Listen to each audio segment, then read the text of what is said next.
नमस्कार विद्यार्थी मित्रांनो. आपण कालच्या लेक्चरमध्ये विशेषतः जे कायद्याच्या संदर्भाबद्दलचे म्हणजे 1773च्या रेग्युलेटरी ॲक्टपासून ते 1947 पर्यंतचे जे कायदे आहेत, तर या संदर्भाबद्दलचे जवळजवळ 25 क्वेश्चन कंबाईनला विचारलेले आहेत. त्याच्याबद्दलच्या 8 क्वेश्चनची माहिती आपण या अगोदरच्या व्हिडिओमध्ये पाहिली. उरलेले जे क्वेश्चन आहेत तर त्या संदर्भाबद्दलची माहिती आपण या व्हिडिओच्या माध्यमातून पाहूया.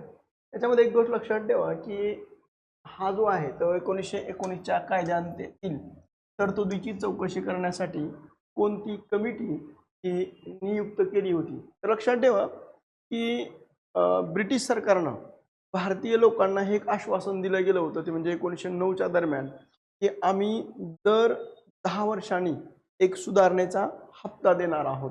मग त्यानुसार जर बघितलं गेलं तर 1909च्या नंतर जर बघितलं गेलं तर विशेषतः ऑगस्ट मॉन्टेगूची घोषणा ही तुम्हाला कधी दिसते? 1917 मध्ये दिसते. म्हणजे ऑगस्ट मॉन्टेगूची घोषणा झाली आणि पुढे 1919चा कायदा मॉन्टेगू चेम्सफोर्ड सुधारणा कायदा हा त्यानंतरच्या अंमलबजावणीमध्ये आला. तशाच पद्धतीचं जर बघितलं गेलं तर हा सायमन कमिटी म्हणजे आता नवीन सुधारणेचा हप्ता द्यायचा आहे, मग त्यासाठी म्हणून त्यांनी 1927च्या दरम्यान हे सायमन कमिशन हे भारतामध्ये आल्याचा म्हणजे नवीन सुधारणा हप्ता देण्यासाठी म्हणून आलं होतं. म्हणून याचं योग्य उत्तर जर बघितलं गेलं तर फक्त ब हे आहे. म्हणून 1919च्या कायद्यातील तरतुदीची चौकशी करण्यासाठी कोणती कमिटी नियुक्त केली होती? तर सायमन कमिशन म्हणून आपल्याला उल्लेख करता येईल. म्हणजे एक गोष्ट लक्षात ठेवा की सायमन कमिशन 1927ला हे काय झालं होतं, या कायद्याच्या 10 वर्षानंतर म्हणजे कोणता 1919च्या कायद्याची समीक्षा करण्यासाठी म्हणून हे कमिशन हे नियुक्त केल्याचा उल्लेख करता येईल. दुसरं सर्वात महत्त्वाचं लक्षात ठेवा जी मुंडीम समिती जी आहे तर ती लक्षात ठेवा कशासाठी होती? 1924 मध्ये अशा संदर्भात द्विशासन पद्धतीचा कार्यात्मक आढावा घेण्यासाठी म्हणून ही मुंडीम कमिटी ही नियुक्त केल्याचा उल्लेख आपल्याला करता येईल. आता विद्यार्थी मित्रांनो, एक गोष्ट लक्षात ठेवा की यामध्ये लक्षात ठेवा की कंबाईन पूर्व परीक्षा 2026 गट ब आणि गट क याच्यामध्ये ही ऑनलाईन दिशा बॅच जी आहे 2.0 ही बॅच जी आहे तर विशेषतः याच्यामध्ये लाईव्ह प्लस रेकॉर्डेड बॅच आहे. याच्यामध्ये पूर्व परीक्षेचा पूर्ण अभ्यासक्रम घेतला जाईल. अद्ययावत नोट्स आणि तज्ज्ञ प्रशिक्षक आणि मोफत टेस्ट हे विद्यार्थ्यांसाठी प्रोव्हाइड केलं जाईल. आणि ही विशेष सवलत ही विशेषतः 23 एप्रिलपर्यंत आहे. ही 499 रुपयासाठी खास विद्यार्थ्यांचा आग्रह असतो ती सुरू केलेली आहे. तर तुम्ही डायरेक्शन अकॅडमीचं जे ॲप आहे तर ते डाउनलोड करून तर तुम्ही ते बॅच खरेदी करू शकता. त्याच्यामध्ये लक्षात ठेवा की नेक्स्ट आहे ते म्हणजे इसवी सन 1919 मध्ये ब्रिटिश सरकारनं घटनात्मक सुधारणा दिल्या. कारण आता कारण काय होतं घटनात्मक सुधारणा देण्याचं? तर क्रांतिकारकांच्या चळवळीतून भारतीयामध्ये असंतोष वाढला होता. हेही विधान बरोबर आहे. दुसरं सगळ्यात महत्त्वाचं लक्षात ठेवा की काँग्रेस आणि मुस्लिम लीग यांच्यातील युती झाली होती. म्हणजे विशेषतः बाळ गंगाधर टिळक त्यांना लोकमान्य टिळक म्हणून आपण ओळखतो. तर त्यावेळेस ते असं म्हणत होते, त्यांनी असं म्हणत होते की बुवा लखनौ करार करणं का आवश्यक आहे? तर त्यामध्ये ते असं म्हणतात की आपण एका तिसऱ्या व्यक्तीबरोबर लढतोय, त्यावेळी आपल्या दोघांमध्ये असणारे जे मतभेद आहेत तर ते काय झाले पाहिजे? कमी झाले पाहिजे. यासाठी म्हणून त्यांनी काय म्हणलं की हिंदू आणि मुस्लिमांमधले मतभेद कमी करण्यासाठी म्हणून त्यांनी लखनौ करार केला गेला होता. आणि त्यानुसार मग आपण तिसरी लढाई म्हणजे ब्रिटिशांच्या विरोधामध्ये लढतोय. तर हेही एक डोकेदुखी ही ब्रिटिश सरकारची झाल्याचा उल्लेख करता येईल. जहाल आणि मवाळ यांच्यातील युती म्हणजे जसं की तुम्ही 1907ला जे सुरतचं अधिवेशन भरलं होतं, त्या सुरतच्या अधिवेशनामध्ये जहाल आणि मवाळ यांच्यामध्ये मतभेद झाले आणि जहालांना काय केलं होतं? भारतीय राष्ट्रीय काँग्रेसमधून काय केलं होतं? निलंबित केल्याचा उल्लेख आपल्याला करता येईल. म्हणजे लाल बाल पाल आणि योगी अरविंद घोष यांना काय केलं होतं? यातून बाहेर काढलेलं होतं. परंतु नंतरच्या काळामध्ये ज्यावेळेस मंडालेच्या तुरुंगामध्ये टिळक होते आणि त्याच्यानंतर ज्यावेळेस ते भारतात म्हणजे मंडालेहून भारतात आले त्यावेळेस त्यांना 1915ला डिसेंबरचं जे अधिवेशन होतं तर त्या अधिवेशनामध्ये त्यांना म्हणजे भारतीय राष्ट्रीय काँग्रेसमध्ये सामील करून घेण्याची भूमिका त्याच्यामध्ये आपल्याला दिसून येते. पण 14 डिसेंबरमध्ये जर बघितली त्यांना तो विरोध हा त्या काळामध्ये देखील होता. आणि नंतरच्या काळामध्ये 16 मध्ये मात्र त्यांनी काय केलं होतं? तर त्या भारतीय राष्ट्रीय काँग्रेसमध्ये सहभागी झाले होते. आणि त्याच्यामध्ये सर्वात महत्त्वाचं पहिला महायुद्धानं निर्माण केलेली राजकीय परिस्थिती हे चारही घटक हे काय आहेत, बरोबर आहेत. म्हणून आपलं उत्तर काय आहे, वरील सर्व बरोबर आहेत. त्याच्यामध्ये म्हणजे क्रांतिकारी चळवळ जी आहे, तर या क्रांतिकारी चळवळ ज्यामध्ये बंगालची फाळणी जी 1905 ला झाली आणि त्याच्यानंतर वाढलेला जो दबाव आहे, त्या दबावामुळे ब्रिटिशांना सवलती देणं हे भाग पडलं. दुसरं लखनौ करार, भारतीय राष्ट्रीय काँग्रेस आणि मुस्लिम लीग यांनी हे एकत्र आले आणि ब्रिटिशांवर एक प्रकारचा दबाव हा त्या काळामध्ये निर्माण झाला होता. विशेषतः जे पहिलं महायुद्ध आहे, तर हे पहिलं महायुद्ध हे ज्यावेळेस सुरू झालं 1914च्या दरम्यान, याच्यामध्ये ऑस्ट्रियाचा राजपुत्र जो आहे आर्च ड्यूक फर्डिनांड याचा खून एका सर्बियाच्या क्रांतिकारकांनी केला आणि तेव्हापासून पहिल्या महायुद्धाला ही काय झाली होती, सुरुवात झालेली होती. आणि हे युद्ध चालल्यानंतर जर बघितलं गेलं तर एक ब्रिटिशांना एक अधिकचं संकटच निर्माण झालं होतं. त्यामुळं भारताच्या मदतीमुळं राजकीय मागण्यांकडे दुर्लक्ष करणं हे आता ब्रिटिशांना काय झालं होतं, कठीण चाललं होतं. हे एक वेगळे पण आपल्याला त्याच्याबद्दल तर सांगता येईल.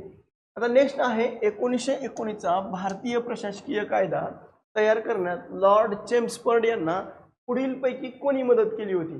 तर दादाभाई नौरोजी, चित्तरंजन दास, नेताजी सुभाषचंद्र बोस आणि भूपेंद्रनाथ बसू. तर याचं योग्य उत्तर आहे भूपेंद्रनाथ बसू. यामध्ये भूपेंद्रनाथ बसू जे आहेत हे काँग्रेसचे ज्येष्ठ नेते जे 1917-18 मध्ये एडविन मॉन्टेगू यांच्या सल्लागार गटामध्ये त्यांचा समावेश होता. मसुदा तयार करण्यामध्ये त्यांनी महत्त्वाची भूमिका बजावली होती. त्यावेळी दादाभाई नौरोजी 1917 पर्यंत त्यांचं काय झालं होतं, निधन झाल्याचा उल्लेख आहे. तर मोलाची भूमिका जी आहे तर ते भूपेंद्रनाथ बसू यांनी बजावल्याचा उल्लेख आपल्याला करता येईल. त्याच्यानंतर आहे 1919च्या मॉन्टेगू चेम्सफोर्ड कायद्यात स्वराज्य नव्हे आणि त्याचा पायाही नव्हे अशी टीका कोणी केली? लाला लजपत राय, महात्मा गांधी, लोकमान्य टिळक आणि पंडित जवाहरलाल नेहरू. तर याचं योग्य उत्तर आहे लोकमान्य टिळक यांनी हे स्वराज्यही नव्हे आणि त्याचा पायाही नव्हे अशी भूमिकाही त्यांनी घेतल्याचा उल्लेख आपल्याला करता येईल.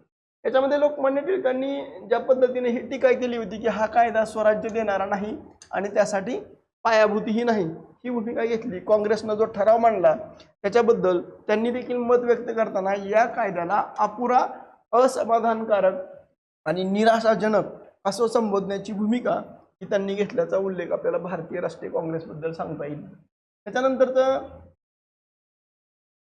इसवी सन 1919च्या कायद्यानुसार घेतलेल्या निवडणुकीत केंद्रीय कायदे मंडळात सर्वात मोठा पक्ष कोणता होता? लक्षात ठेवा, उदारमतवादी पक्ष नव्हता, काँग्रेसनं बहिष्कार टाकलेला होता, मुस्लिम लीगनं काही अंशी सहभागी झाली होती, पण सर्वात मोठा पक्ष म्हणून कोण पुढे आला होता?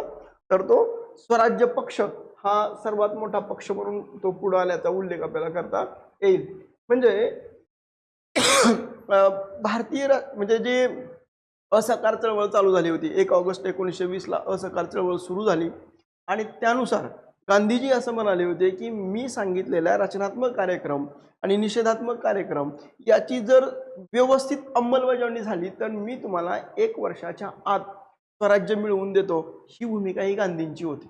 परंतु नंतरच्या टप्प्यामध्ये ज्यावेळेस तुम्ही बघितलं गेलं तर त्यावेळेस काय झालं होतं की चौराचौरी घटना ही त्या काळामध्ये 5 एप्रिल 1922 ला घडली गेली आणि त्यानुसार गांधींचं असं म्हणणं होतं की ही जी चळवळ आपण सुरू केलेली होती त्याला एक प्रकारे हिंसात्मक गालबोट लागला आणि त्यांनी काय केलं होतं, हे आंदोलन स्थगित करण्याची भूमिका घेतली गेली होती. आता स्थगित करणं हे सर्वात महत्त्वाचं एक गोष्ट लक्षात ठेवा की गांधींनी 1 ऑगस्ट 1920 ला हे जे सुरू केलेलं आहे तर ते 1922 पर्यंत म्हणजे जवळजवळ 1.5 वर्षापर्यंत हे आंदोलन पुढे चाललं होतं. आंदोलन थांबवणं ही सर्वात महत्त्वाची एक बाजू होती. म्हणजे जसं याच्यावर टीका टिप्पणी करत असताना विशेषतः बिपिनचंद्रांचं जे आधुनिक भारताचं जे पुस्तक आहे त्याच्यामध्ये देखील त्यांनी हाच मुद्दा उपस्थित केला आहे की गांधी एक राजनीतिक नेता थे, ये जान लेते थे, ये भाप लेते थे कि आंदोलन कब खत्म करना है. म्हणजे आणि त्यांनी असा उल्लेख केला आहे गांधींबद्दलचा की त्याच्याबद्दल ते असं म्हणतात की गांधी एक चतुर राजनीतिक नेता थे, अशी एक भूमिका आहे. दुसरं त्यांच्यामध्ये ते असं म्हणतात, विशेषतः बिपिनचंद्र असं म्हणतात की गांधीजीकडं रणनीती ती, म्हणजे रणनीती या अर्थानं होती की कब म्हणजे आंदोलन कब सुरू करना और कब खत्म करना है ये जान लेते थे, अशी एक भूमिकाही त्याच्याबद्दलची सांगता येईल. आणि त्यामुळं ज्यावेळेस हे भारतीय राष्ट्रीय काँग्रेसने 1919च्या कायद्यानुसार आता आपण निवडणुका लढवायच्या की नाही लढवायच्या यासाठी म्हणून पुन्हा दोन गट पडले होते, एक म्हणजे फेरवादी आणि दुसरे होते ना फेरवादी. भारतीय राष्ट्रीय काँग्रेसचे सदस्य होते ते म्हणजे ना फेरवाद्यामध्ये होते. फेरवाद्यांमध्ये आपण काय करूया, असेंब्लीच्या निवडणुका लढवूया, तिथं जाऊन सरकारची अडवणूक करूया, ही भूमिका ही या विशेषतः मोतीलाल नेहरू आणि देशबंधू चित्तरंजन दास यांची राहिली. आणि भारतीय राष्ट्रीय काँग्रेसचं म्हणणं होतं की आपल्याला याच्यावरच पूर्णतः बहिष्कार टाकायचा. आणि यामुळं यांनी विशेषतः मोतीलाल नेहरू आणि चित्तरंजन दास यांच्या नेतृत्वात त्यांनी काय केला होता, स्वराज्य पक्ष 1923 मध्ये म्हणजे स्थापन करण्याची भूमिका घेतली गेली होती. म्हणजे 23ला ज्या निवडणुका झाल्या त्याच्यामध्ये 101 पैकी 42 जागा ह्या मिळवून सर्वात मोठा पक्ष हा त्या काळामध्ये ठरल्याचा उल्लेख आपल्याला करता येईल. आणि भारतीय राष्ट्रीय काँग्रेसनं काय केलं होतं, निवडणुकांवर बहिष्कार टाकल्याचाही उल्लेख आपण त्या अनुषंगानं पाहिला. नेक्स्ट आहे की मुंडीम समिती आहे ती का नेमण्यात आली होती. तर लक्षात ठेवा, 1919च्या कायद्याची चौकशी करण्यासाठी नाही व 1909च्या कायद्याची चौकशी नाही, जालियनवाला हत्याकांडाची नाही, तर द्विदल राज्य पद्धतीच्या चौकशी करण्यासाठी म्हणून स्थापन झालेली ही समिती होती. हा एक उल्लेख आपल्याला त्याबद्दल करता येईल.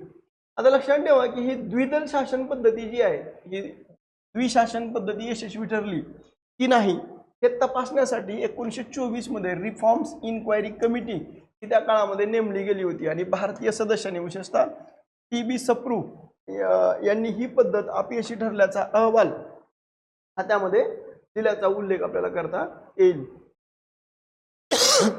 अचूक जोड्या लावा या संदर्भाबद्दलचा प्रश्न विचारलाय.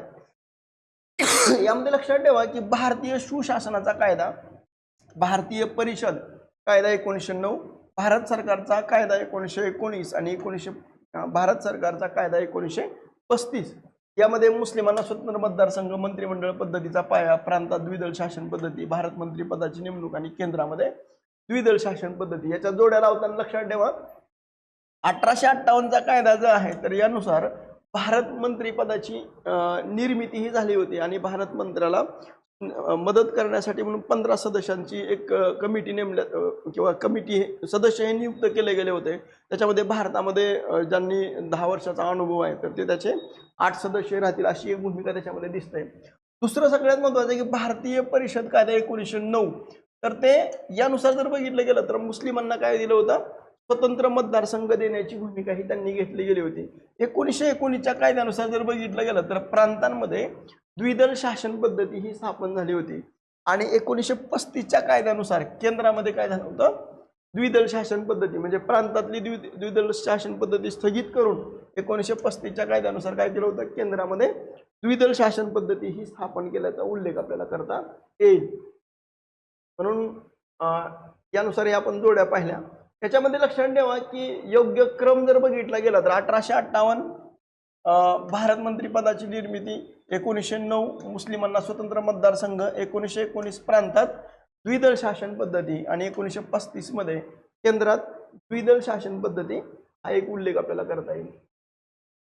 त्याच्यामध्ये लक्षात ठेवा की 1858चा कायदा जो आहे या कायद्यानं ईस्ट इंडिया कंपनीची जी असणारी सत्ता आहे तर ती बरखास्त केलेली होती. आणि त्यामुळं भारत सचिव म्हणजे हे सेक्रेटरी ऑफ स्टेट हे पद हे त्या काळामध्ये निर्माण केलं होतं.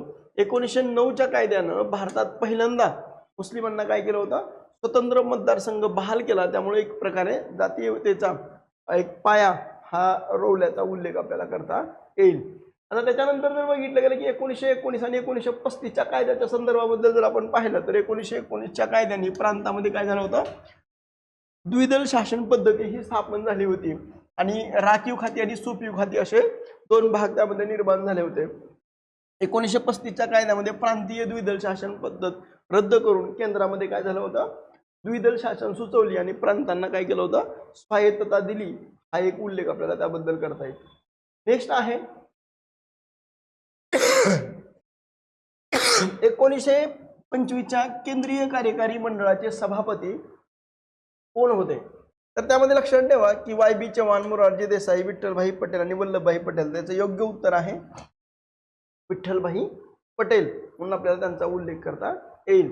आता विठ्ठलभाई पटेलांच्या संदर्भाबद्दल जर माहिती आपण पाहिली तर विशेषतः विठ्ठलभाई पटेल हे केंद्रीय विधानसभेचे पहिले निवडून आलेले भारतीय अध्यक्ष म्हणून त्यांचा उल्लेख करता येईल। दुसरं, त्यांनी 1925 मध्ये त्यांची ही निवड झालेली होती आणि ते सरदार वल्लभभाई पटेल यांचे थोरले बंधू आणि विशेषतः जो मोतीलाल नेहरू आणि चित्तरंजन दास यांनी जो स्थापन केलेला जो स्वराज्य पक्ष आहे त्या स्वराज्य पक्षाचे प्रमुख नेते म्हणून देखील आपल्याला त्यांचा उल्लेख करता येईल। याच्यामध्ये विद्यार्थी मित्रांनो तुम्ही परत एकदा आपण त्याबद्दल एक अनाउन्सिंग करूया की जी कंबाईन पूर्व परीक्षा 2022 आहे गट ब आणि गट क यामध्ये ऑनलाईन बॅच दिशा 2.0 बॅच जी आहे त्याच्यामध्ये लाईव्ह प्लस रेकॉर्डेड आहे। त्यानंतर पूर्व परीक्षेचा अभ्यासक्रम हा पूर्ण कव्हर केला जाईल। अद्ययावत नोट्स, तज्ञ प्रशिक्षक वर्ग आणि मोफत टेस्ट आहे। तर ही 499 रुपयाची बॅच ही विद्यार्थ्यांसाठी म्हणून आहे। तर तुम्ही डायरेक्शन अकॅडमीचं जे ॲप आहे तर ते तुम्ही डाउनलोड करा आणि त्यानुसार ते बॅच खरेदी करू शकता। याच्यामध्ये नेक्स्ट आहे ते म्हणजे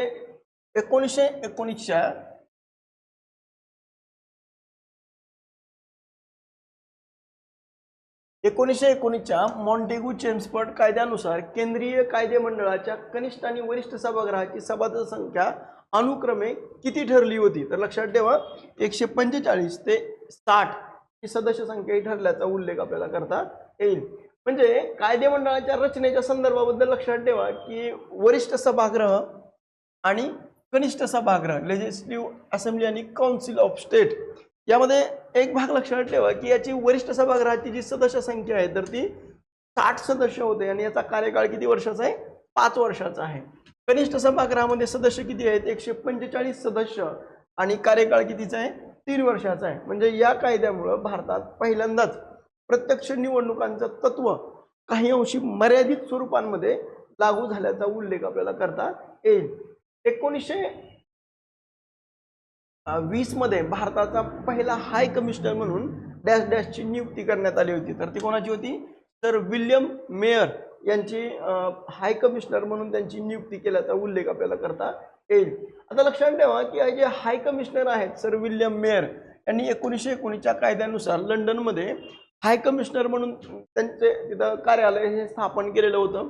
1920 मध्ये विल्यम मेयर यांची या पदावर पहिली नियुक्ती ही केली गेली होती आणि मुख्य कार्य भारतातलं व्यापारी आणि आर्थिक हितसंबंध जपणं हे हाय कमिशनरचं काम म्हणून आपल्याला उल्लेख करता येईल। त्यामध्ये लक्षात ठेवा की हा जो प्रश्न विचारला गेला आहे तर त्यामध्ये 1935च्या कायद्याच्या पार्श्वभूमीच्या संदर्भाबद्दलचा आहे।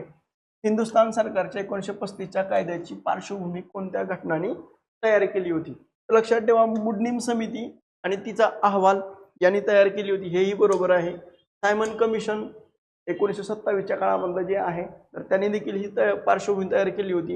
हे नेहरू रिपोर्ट जो आहे तर तो नेहरू रिपोर्ट जे मोतीलाल नेहरू यांच्या अध्यक्षतेखाली स्थापन केला होता तर त्यांनी देखील एक पार्श्वभूमी तयार केली होती आणि बॅरिस्टर जिनांचे 14 मुद्दे म्हणून हे 4ही वाक्य काय बरोबर आहेत। यामध्ये लक्षात ठेवा की ऐतिहासिक घटनाक्रमाच्या संदर्भाबद्दलचा एक क्रम यामध्ये लक्षात ठेवा की 1924च्या काळामधलं काय तर मुडनिम समिती आहे, 1927ला सायमन कमिशन आहे, 1928ला नेहरू रिपोर्ट आहे आणि 1929ला जिनांचे 14 मुद्दे म्हणून आपल्याला उल्लेख करता येईल। या सर्व घटनांनी 1919च्या कायद्यातील त्रुटी काय उघड केलेल्या होत्या आणि नवीन कायद्याची व्यापक कायद्याची गरज 1935च्या काळामध्ये एक प्रकारे निर्माण केली होती। हे एक वेगळे पण आपल्याला त्याबद्दलचं सांगता येईल। त्याच्यानंतर आहे नेक्स्ट इसवी सन 1935च्या भारत शासन कायद्याद्वारे कोणत्या संस्था स्थापनेची तरतूद केली? तर लक्षात ठेवा की फेडरल कोर्ट आहे याची स्थापना 1935च्या कायद्याने केली। रिझर्व्ह बँक ऑफ इंडिया याची देखील या 1935च्या कायद्याने स्थापना केली। फेडरल रेल्वे आहे तर याची स्थापना केली। हाय कमिशनरची मात्र ही स्थापना केलेली नव्हती म्हणून ए, बी आणि सी हे 3 बरोबर आहेत। हे हाय कमिशनर हे मात्र या विषयीचं नाही। नेक्स्ट यामध्ये लक्षात ठेवा की 1935च्या कायद्याअंतर्गत जर बघितलं गेलं तर फेडरल कोर्ट 1937च्या कायद्यानुसार दिल्ली येथे काय झालं होतं कार्यान्वित झालं। रिझर्व्ह बँक जी देशातली चलन नियंत्रणासाठी स्थापन केली होती तर ते 1935च्या कायद्याने आहे। फेडरल रेल्वे कामगारांसाठी देखरेख करण्यासाठी म्हणून हे स्थापन झाली। हाय कमिशन जे आहे ते 1919च्या कायद्यानुसार हे स्थापन झाल्याचा उल्लेख आपल्याला करता येईल. आता लक्षात ठेवा की पंडित जवाहरलाल नेहरू आणि कोणत्या कायद्याचं वर्णन गुलामगिरीची एक नवी सनद म्हणून केलं गेलं होतं? 1909च्या नव्हे, 1919चा पण कायदा नाही, रौलट ऍक्ट पण नाही, तर ते कोणत्या कायद्याच्या संदर्भाबद्दलचं होतं? तर 1935चा जो कायदा आहे तर त्यानुसार आपल्याला उल्लेख करता येईल. पंडित जवाहरलाल नेहरूंनी जी टीका केली होती तर या संदर्भाबद्दल लक्षात ठेवा की ते असं म्हणाले की हा कायदा म्हणजे गुलामगिरीची एक नवी सनद आणि अनेक ब्रेक असलेला पण इंजिन नसलेला गाडा आहे. यांच्यामध्ये विशेषतः बॅरिस्टर जीना जे आहे ते पूर्णपणे कुजलेला आणि मूलभूतरित्या अयोग्य म्हणून आपल्याला उल्लेख करतात. 1919च्या कायद्यानुसार टिळकांनी 1919च्या कायद्याच्या संदर्भाबद्दल म्हणले होते की उजेड नाही किंवा सकाळ नाही, हा एक उल्लेख आपल्याला त्याबद्दल करता येईल. आता 1935चा कायदा हा या संदर्भाबद्दल जर बघितलं गेलं तर ब्रिटिश काळातला सर्वात मोठा कायदा म्हणून आपल्याला उल्लेख करता येईल. म्हणजे भारताच्या सध्याच्या घटनेचा जवळजवळ 70% पेक्षा अधिक भाग हा या कायद्यावर आधारित आहे. सर्वात महत्त्वाचं लक्षात ठेवा की 321 कलम आणि 10 परिशिष्ट ही आपल्याला त्यामध्ये दिसतात. आणि अखिल भारतीय संघराज्याची तरतूद ही 1935च्या कायद्याने केली. केंद्र आणि प्रांतांमध्ये अधिकाराची विभागणी ही 1935च्या कायद्यान्वये केल्याचा उल्लेख आपल्याला करता येईल. त्याच्यानंतरचं आहे नेक्स्ट क्वेश्चन, ते म्हणजे 1935च्या कायद्याविषयी कोणती विधानं ही बरोबर आहेत? अँग्लो इंडियन, भारतीय ख्रिश्चन आणि शीख हे मतदारसंघ तयार केले, हेही बरोबर आहे. संघ न्यायालयाची स्थापना केली, हेही बरोबर आहे. भारतीय उच्चायुक्ताची निर्मिती हे जे आहे हे नव्हतं. भारतीय दुहेरी शासन व्यवस्था वाईट कायदा असं वर्णन राजगोपालचारी यांनी केलं होतं, तर हेही बरोबर आहे. यामध्ये लक्षात ठेवा की 1919च्या कायद्यान्वये विशेषतः मॉन्टेग्यू चेम्सफोर्ड सुधारणांनी शीखांना स्वतंत्र मतदारसंघ दिलाय. त्यानुसार जर 1935च्या कायद्याने त्याचा विस्तार करून अँग्लो इंडियन, भारतीय ख्रिश्चन, युरोपियन्स आणि दलितांसाठी राखीव हे देखील आपल्याला बरोबर आहे. त्याच्यानंतर जर बघितलं गेलं तर संघ न्यायालय 1935च्या कायद्यान्वये जर आपण पाहिलं तर विशेषतः 1 ऑक्टोबर 1937 मध्ये संघ न्यायालयाची स्थापना केली आणि पहिले मुख्य न्यायाधीश सर मॉरिस ड्युआवर हे होते. आजच्या सर्वोच्च न्यायालयाच्या पूर्वाश्रमीचे रूप म्हणून आपल्याला उल्लेख करता येईल, हेही बरोबर होतं. त्याच्यानंतरचं आहे भारतीय उच्चायुक्त पद हे आहे. त्यामध्ये लक्षात ठेवा विद्यार्थ्यामध्ये बऱ्याच वेळा ह्याच्यामध्ये चूक होते. हाय कमिशनर या पदाची निर्मिती ही 1919च्या कायद्यानुसार झाली होती, ती 1935च्या कायद्याने नाही. हा एक महत्त्वाचा मुद्दा लक्षात ठेवा. 1919च्या कायद्याने लंडनमध्ये भारतीय उच्चायुक्ताचं कार्यालय हे कार्यान्वित झालं होतं, अशी एक भूमिका होती. म्हणून हे विधान हे काय आहे, चूक आहे. त्याच्यानंतर राजगोपालचार्यांच्या संदर्भाबद्दल जर बघितलं गेलं तर विशेषतः हा कायदा 1919च्या दुहेरी शासन व्यवस्थेपेक्षा अधिक वाईट आहे, अशी भूमिका ही राजगोपालचारी यांनी घेतली होती. आणि नेहरूंनी याला ब्रेक असलेली पण इंजिन नसलेली गाडी असं म्हटलंय, म्हणून हे देखील विधान बरोबर आहे. आता लक्षात ठेवा की 1935च्या कायद्यातल्या ज्या महत्त्वाच्या तरतुदी आहेत तर त्या संदर्भाबद्दल एक गोष्ट लक्षात ठेवा की दुहेरी शासन व्यवस्था प्रांतांमध्ये रद्द करून ती कुठं लागू केली? केंद्रामध्ये लागू करण्याची भूमिका घेतली गेली. रिझर्व्ह बँक आहे, देशाचं चलन आणि पत नियंत्रणासाठी RBIची स्थापना ही या 35च्या कायद्याने झाली. लोकसेवा आयोग म्हणजे संघीय, प्रांतीय आणि संयुक्त लोकसेवा आयोग हे स्थापन झालं. त्याच्यानंतर अधिकार विभागणी, संघसूची, प्रांतसूची आणि समवर्ती सूची अशा म्हणजे विभागणी ही त्यामध्ये झाली. संघसूचीमध्ये संघांचे, प्रांतसूचीमध्ये प्रांताचे आणि समवर्ती सूचीमध्ये या दोघांनाही अधिकार होते. हा एक वेगळे पण आपल्याला त्याबद्दलचं सांगता येईल. नेक्स्ट आहे संस्थांना दिलेल्या सवलती आणि गव्हर्नर जनरलचे अमर्याद अधिकार, यामुळे कोणता कायदा नेत्यांनी फेटाळून लावला? तर लक्षात ठेवा 1935चा कायदा हा फेटाळून लावल्याचा उल्लेख आपल्याला करता येईल. म्हणजे या कायद्यानं प्रस्तावित असलेलं विशेषतः अखिल भारतीय संघराज्यात सामील होणं हे संस्थांना ऐच्छिक हे 1935च्या कायद्याने ठेवलं होतं. संस्थानांचा प्रतिनिधी निवड ही जनतेद्वारे न होता ती कुणाद्वारे होता? तर तो राजाद्वारे हा नियुक्त केला जाणार होता, जे लोकशाहीच्या विरोधामध्ये होतं. गव्हर्नर जनरलचे असणारे जे विशेष अधिकार आहेत या संदर्भाबद्दल जर बघितलं गेलं तर गव्हर्नर जनरलनं स्वेच्छाधिकार तो मंत्रिमंडळाचा सल्ला न मानता तो काय करू शकत होता? निर्णय घेऊ शकत होता. संरक्षण आणि परराष्ट्र व्यवहार हे काय होतं, गव्हर्नरच्या हातामध्ये होतं आणि हे कोणत्याही वेळी प्रांतीय सरकार हे काय करत होता, बरखास्त करू शकत होता. हे एक आपल्याला विशेष अधिकाराबद्दल सांगता येईल. आता त्याच्यामध्ये समजा 1935च्या कायद्यानुसार जर बघितलं गेलं तर भारतातली सर्व राजकीय पक्षांनी, काँग्रेस, मुस्लिम लीग ह्या सर्वांनी देखील काय केलं होतं, या कायद्याला विरोध दर्शवला होता. नेहरूंनी याला गुलामगिरीची नवी सनद असं देखील त्यामध्ये म्हटल्याचा उल्लेख आपल्याला करता येईल. नेक्स्ट आहे, खालीलपैकी कोणत्या काळात प्रांतिक स्वायत्तता कार्यरत होती, म्हणजे प्रांतांमध्ये सरकारही स्थापन झाली, ही कोणत्या काळामध्ये होते. तर लक्षात ठेवा 1937 ते 1939 म्हणजे 1935च्या कायद्यानुसार 1937ला ज्या निवडणुका झाल्या त्याच्यामध्ये भारतीय राष्ट्रीय काँग्रेसच्या 8 प्रांतांमध्ये, एकूण 11 प्रांतांपैकी 8 प्रांतांमध्ये काय झालं होतं, सरकार ही स्थापन झाली होती. आणि हे कधीपर्यंत चालू होतं, तर 1937 ते 1939च्या काळामध्ये हे चालू राहण्याचा उल्लेख आपल्याला करता येईल. आता याच्यामध्ये लक्षात ठेवा की ह्याच्या प्रांतिक निवडणूक आणि सरकाराच्या संदर्भाबद्दल जर आपण पाहिलं तर 1935च्या कायद्याने प्रांतांना काय दिली होतं, स्वायत्तता दिली होती आणि तिची अंमलबजावणी 1937 पासून झाली होती. फेब्रुवारी 1937 मध्ये ज्या निवडणुका झाल्या त्यापैकी 11 प्रांतांपैकी 8 प्रांतांमध्ये काय झालं होतं, काँग्रेसची सरकार ही आलेली होती. हा एक उल्लेख आपल्याला त्याबद्दल करता येईल.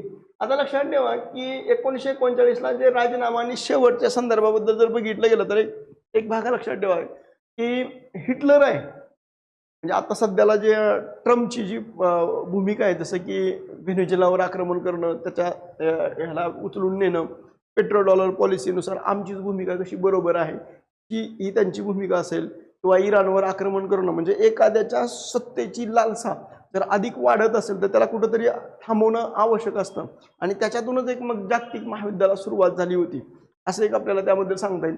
तसं हिटलरची देखील त्या काळामध्ये, हिटलर आणि मुसोलिनी या दोघांच्या महत्वाकांक्षा ह्या अधिक वाढलेल्या होत्या आणि त्याचाच एक भाग म्हणून जर बघितलं गेलं तर 1939ला हिटलरनी पोलंडवर आक्रमण केलं आणि दुसऱ्या महायुद्धाला ही काय झाली होती, सुरुवात झाली होती. आणि त्यामुळे हे दुसरं महायुद्ध सुरू झालं आणि व्हाईसरॉय लॉर्ड लिनलिथगोनी विशेषतः भारतीयांना विचारल्याशिवाय भारताचा सहभाग हा दुसऱ्या महायुद्धामध्ये काय केला होता, घोषित केलेला होता. याच्या निषेधार्थ काँग्रेसच्या सर्व प्रांतीय मंत्रिमंडळांनी काय केलं होतं, राजीनामे हे देण्याची भूमिका घेतली गेली. यामुळे प्रांतिक स्वायत्तता ही काय झाली होती, संपुष्टात आली. हे एक उल्लेख आपल्याला त्याबद्दल करता येईल. त्याच्यानंतरचा लास्ट क्वेश्चन आहे ते म्हणजे कोणत्या कायद्यान्वये अस्पृश्यता समाप्त करण्यात आली. तर लक्षात ठेवा 1955चा जो कायदा आहे त्यान्वये समाप्त करण्यात आली. अस्पृश्यता गुन्हे कायदा 1955 जे संसदेनं 1955 मध्ये या कायद्या 1955 मध्ये हा कायदा संमत केला आणि या कायद्यानुसार अस्पृश्यता पाळणे हा अदखलपात्र जामीनपात्र गुन्हा हा ठरवण्यात आल्याचा उल्लेख आपल्याला करता येईल. आता लक्षात ठेवा की भारतीय राज्यघटनेनं कलम 17 नुसार ही अस्पृश्यता पाळण्यास ही बंदी आणली. हा एक उल्लेख आपल्याला त्याबद्दल करता येईल. त्याच्यानंतरचा आहे 1976 मध्ये या कायद्यानं मोठी सुधारणा करण्यात आली आणि त्याचं नवीन नागरी हक्क संरक्षण कायदा असं त्याचं नामकरण केलं गेलं आणि हा कायदा आजही त्यामध्ये लागू आहे. त्यानुसार आपल्याला ही जी दिशा बॅच आहे तर त्याची विशेषतः जी सवलत आहे तर ती 499 रुपये आहे. लाईव्ह प्लस रेकॉर्डेड बॅच आहे, तज्ज्ञ प्रशिक्षक वर्ग आहे, पूर्व परीक्षेचा संपूर्ण अभ्यासक्रम चा पेपर हा घेतला जाईल आणि तज्ज्ञ शिक्षक वर्ग आणि मोफत टेस्ट आहे. तुम्ही डायरेक्शन अकॅडमीच्या ॲपवर जाऊन ते ॲप डाउनलोड करू शकताय. आपण इथे थांबूया. थँक्यू.